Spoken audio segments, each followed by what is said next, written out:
ബിസ്മില്ലാ വൽഹംദുലില്ലാ വസ്സലാത്തു വസ്സലാമു അലാ അഷ്റഫിൽ മുർസലീൻ വഅലാ ആലിഹി വസഹ്ബിഹി അജ്മഈൻ.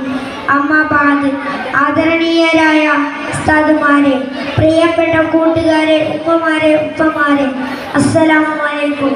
അന്ത്യപ്രവാചകൻ മുത്തു മുഹമ്മദ് മുസ്തഫ സല്ലല്ലാഹു അലൈഹി വസല്ലമയുടെ ജന്മദിനം ആഘോഷിക്കുന്ന ഈ വേളയിൽ ഞാനും അല്പം സംസാരിക്കട്ടെ. നബിയുടെ സ്വഭാവ മഹിമ എന്നതാണ് എൻ്റെ വിഷയം.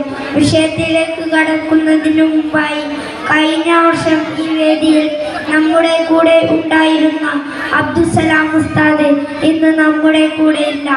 ഉസ്താദിനു വേണ്ടി ഒരു ഫാത്തിഹ ഓതിക്കൊണ്ട് നമുക്ക് തുടങ്ങാം. അൽ ഫാത്തിഹ. അഊദു ബില്ലാഹി മിനശ് ശൈത്വാനിർ റജീം. ബിസ്മില്ലാഹിർ റഹ്മാനിർ റഹീം. അൽഹംദുലില്ലാഹി റബ്ബിൽ ആലമീൻ അർറഹ്മാനിർ റഹീം മാലികി യൗമിദ്ദീൻ ഇയ്യാക നഅ്ബുദു വ ഇയ്യാക നസ്തഈൻ ഇഹ്ദിനസ് സിറാത്തൽ മുസ്തഖീം സിറാത്തൽ ലദീന അൻഅംത അലൈഹിം ഗൈറിൽ മഗ്ദൂബി അലൈഹിം വലദ്ദാലീൻ. ആമീൻ. ഇനി നമുക്ക് വിഷയത്തിലേക്ക് കടക്കാം. മുഅ്മിനീങ്ങളെ മാതൃകാപരമായി ഒരു സ്വഭാവത്തിന്റെ ഉടമയായിരുന്നു നമ്മുടെ നബി സല്ലല്ലാഹു അലൈഹി വസല്ലം. ആരോടും പരിഭ്രമവും വിദ്വേഷവും മഹാനവറുകൾക്ക് ഉണ്ടായിരുന്നില്ല.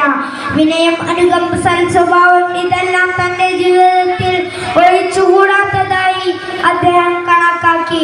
ലക്ഷ്യത്തിനു വേണ്ടി എന്ത് വലിയ വിട്ടുവീഴ്ചക്കും മഹാനനുഭവൻ തയ്യാറായിരുന്നു. ഇത് തന്നെയായിരുന്നു അദ്ദേഹത്തിന്റെ സന്ദേശം.